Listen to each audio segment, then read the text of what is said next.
Aujourd'hui, on s'attaque à un sujet profond et puissant, le stoïcisme. Vous allez me dire, c'est quoi encore ce truc bizarre?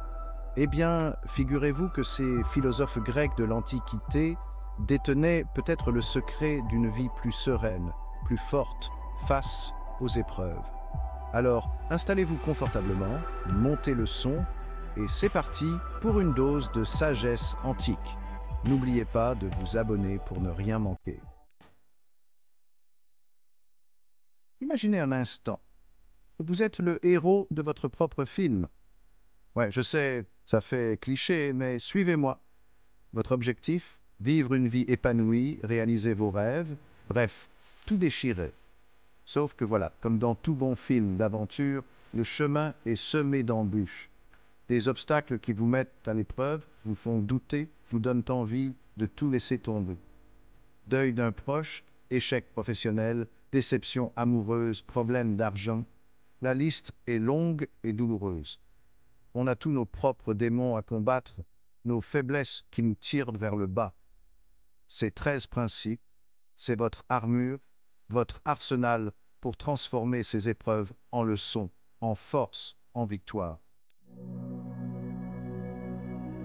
Premier principe, premier pas vers la tranquillité d'esprit. Vivre dans le hic et nunc, le fameux moment présent. Facile à dire, me direz-vous. On est bombardé d'informations. Le passé nous hante, l'avenir nous angoisse. Et pourtant, le seul moment réel, c'est maintenant. Ressasser le passé ne changera rien. S'inquiéter pour demain ne fera qu'empoisonner le présent. Concentrons-nous sur nos sens. Le goût du café, le chant des oiseaux, la sensation du soleil sur notre peau. Deuxième principe, et pas des moindres, la dichotomie du contrôle. Un nom barbare pour un concept simple mais puissant. Imaginez deux cercles, un petit à l'intérieur d'un grand. Le petit, c'est ce que vous contrôlez, vos pensées, vos actions, vos réactions. Le grand, c'est tout le reste, le temps, les autres, les événements extérieurs. Le piège, c'est de vouloir contrôler le grand cercle, de s'épuiser à vouloir changer des choses qui nous échappent. La solution? Se concentrer sur le petit cercle. En se focalisant sur ce qu'on peut influencer, on gagne en sérénité et en efficacité. Chapitre 4. L'amor fati. Transformer les obstacles en opportunités. Accrochez-vous, on passe au niveau supérieur avec l'amor fati, l'amour du destin. L'idée, c'est d'accepter tout ce qui nous arrive, le bon comme le mauvais, comme nécessaire à notre développement personnel. Facile à dire quand tout va bien, hein? Sauf que la vie, c'est comme des montagnes russes, des hauts, des bas, des loopings inattendus. L'amor fati, c'est voir chaque descente comme une opportunité d'apprendre, chaque virage serré comme un défi à relever. Au lieu de subir les événements, on les embrasse, on les intègre à notre histoire. Chapitre 5. La visualisation négative. Se préparer au pire pour mieux l'affronter. Accrochez-vous bien, le prochain principe peut paraître contre-intuitif, la visualisation négative. L'idée, c'est de se préparer mentalement aux difficultés, d'imaginer les obstacles potentiels pour mieux les anticiper et les surmonter. En visualisant les scénarios négatifs, on dédramatise, on se prépare à réagir calmement et efficacement le moment venu. Chapitre 6. La simplicité volontaire, se libérer du superflu.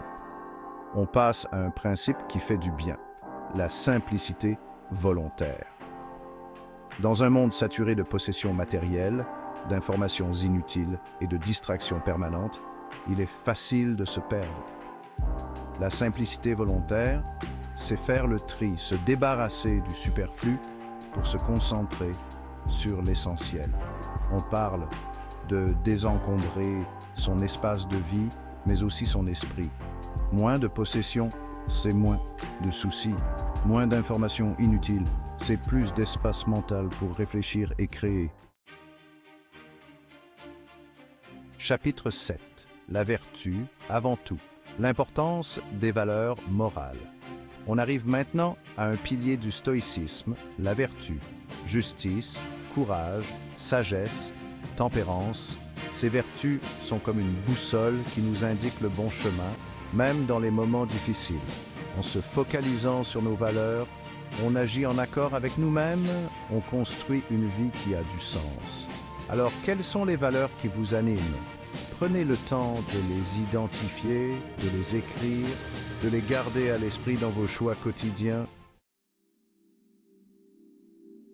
Chapitre 8. L'indifférence aux choses extérieures. Ne pas se laisser atteindre par ce qu'on ne peut contrôler. On revient à un concept clé du stoïcisme. L'indifférence aux choses extérieures. Attention, on ne parle pas de devenir insensible ou apathique, mais de ne pas laisser les événements extérieurs dicter nos émotions. En apprenant à se détacher de ce qui ne dépend pas de nous, on gagne en liberté et en sérénité. Alors, la prochaine fois que vous vous sentez affecté par quelque chose d'extérieur, rappelez-vous, est-ce que j'ai vraiment le contrôle sur ça? Si la réponse est non, lâchez prise. Chapitre 9. La pensée rationnelle. Dompter ses émotions grâce à la logique. Le stoïcisme, c'est aussi l'art de la pensée rationnelle. Nos émotions peuvent être des guides précieux, mais elles peuvent aussi nous jouer des tours. La solution?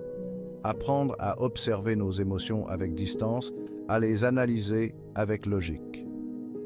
En comprenant les mécanismes de nos émotions, on peut apprendre à les gérer, à ne plus se laisser submerger. Chapitre 10. L'importance de la communauté, s'entourer de personnes positives. Contrairement à l'image du sage solitaire, le stoïcisme accorde une grande importance à la communauté. On est des animaux sociaux, on a besoin des autres pour grandir, apprendre et s'épanouir. Mais attention, toutes les fréquentations ne se valent pas. Entourez-vous de personnes positives, inspirantes, qui vous tirent vers le haut, des personnes qui partagent vos valeurs, qui vous encouragent à devenir la meilleure version de vous-même. Soyez bienveillants, à l'écoute, prêts à aider. Chapitre 11. L'acceptation de la mort. Vivre pleinement chaque instant. On aborde un sujet délicat mais essentiel dans le stoïcisme, l'acceptation de la mort. Loin d'être morbide, cette réflexion nous pousse à vivre pleinement chaque instant. Savoir que notre temps est compté, c'est le meilleur moyen de ne pas le gaspiller. Chaque jour est un cadeau, chaque instant est précieux. Poimen, chapitre 12, le héros de retour. Appliquer les principes stoïciens au quotidien. Voilà, le héros de notre histoire a traversé les épreuves, il a appris, il a grandi. Il est temps pour lui de mettre en pratique les 12 principes stoïciens dans sa vie quotidienne.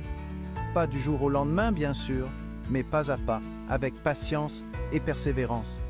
Certains jours seront plus faciles que d'autres, il y aura des rechutes, des doutes, c'est normal. L'important, c'est de ne pas abandonner, de se relever après chaque chute et de continuer à avancer. Chapitre 13. Votre destin, votre victoire, devenir l'architecte de votre bonheur. Alors voilà, vous avez les clés en main. 13 principes, 13 armes pour affronter les épreuves de la vie avec courage et sagesse. N'oubliez jamais que vous êtes le seul maître à bord de votre existence. Les événements extérieurs peuvent influencer votre parcours, mais c'est vous qui choisissez comment réagir, comment les transformer en force. Le stoïcisme, c'est un mode de vie, une quête permanente de sagesse et de sérénité.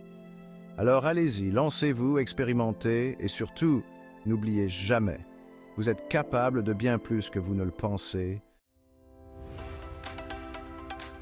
Outre prêt à devenir stoïque, j'espère que ce voyage au cœur du stoïcisme vous a plu. Si vous avez aimé cette vidéo, n'oubliez pas de vous abonner et de regarder notre vidéo complémentaire sur les exercices pratiques pour appliquer le stoïcisme au quotidien. On se retrouve très vite pour de nouvelles aventures philosophiques. En attendant, prenez soin de vous et n'oubliez jamais, vous êtes les héros de votre propre vie.